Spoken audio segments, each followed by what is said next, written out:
Fantastic. Thank you for sharing, because I know that that's not, it's a pretty low moment in your life, but obviously it was a key turning point, a clicking point for you in order to get you to where you are. And that's great, because there's a lot of kids, because I work with young entrepreneurs, as you know, who are not necessarily at that low point, but are at a point where they've got this kind of inner drive and motivation to do something, but they don't know quite how to grasp onto it. And so is there any particular advice that really helped you, because it sounds like you got this moment of certainty that you didn't know how, but you knew that you were going to do something great. So what happened then for you? So I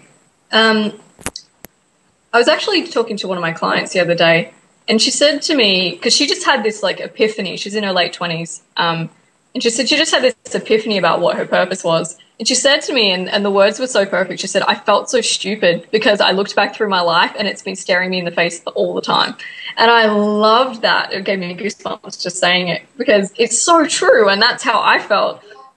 When I discovered my purpose, or discovered that I wanted to write and speak, it was like, this has been with me ever since I was in my mum's womb. She read to me 400 hours during pregnancy with me. So I had writing pretty much in my bloodline. And so it was there my whole life, but it was because I wasn't appreciating myself for who I was, that I kind of just wasn't seeing it. It just wasn't crystal clear. But so I think if you want to call it depression, really ended the day that I picked up the pen again and I just started writing again. And it was like everything went from black and white to color high definition, just because I actually just retuned back into the thing that I actually enjoy doing. And so something that you just enjoy doing may actually be your lifelong purpose, but it seems like, oh yeah, I just do it. But then when you look around you, no one else is doing what you're doing, or no one else is doing that particular thing. And then you realize you're unique, and then you realize that maybe actually you were put on this planet to do that. So it's kind of this really small, simple realization about, just something that you really enjoy doing. And then, from that you go, can I get paid to do it? And, because you have things that you love to do that you'll never get paid to do because you don't really want to get paid to do it. And then you have things that you love to do that you want to get paid millions for. And that's a really nice distinction, actually, because it's about, okay, well, I don't love that, but I don't necessarily want to get paid for it. But Absolutely. This thing here, I'm kind of naturally good at it. Everyone kind of keeps telling me that, I have a bit of a knack, and how could I get paid for it? And asking yourself that different question. Totally. I mean, my whole business started with one question, which is hilarious, because I just imagine what would have happened if I'd never been asked the question. So I had a business mentor of mine who I didn't even realize was a mentor probably until he asked me that question. And I was maybe 20, so it was about 5 or 6 years ago. I think it was the end of 2007, roughly around that time. Mm-hmm. And he basically said to me, because I was working retail selling books, which is hilarious on so many levels, and I can do the best book displays of anyone I know.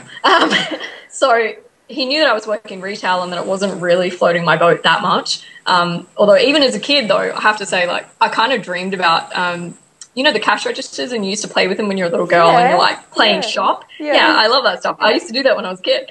And so I kind of did I kind of fulfilled a dream by working retail, because I always wanted to do that. But anyway, it didn't take me very long to get over it. But not very long at all, probably an hour.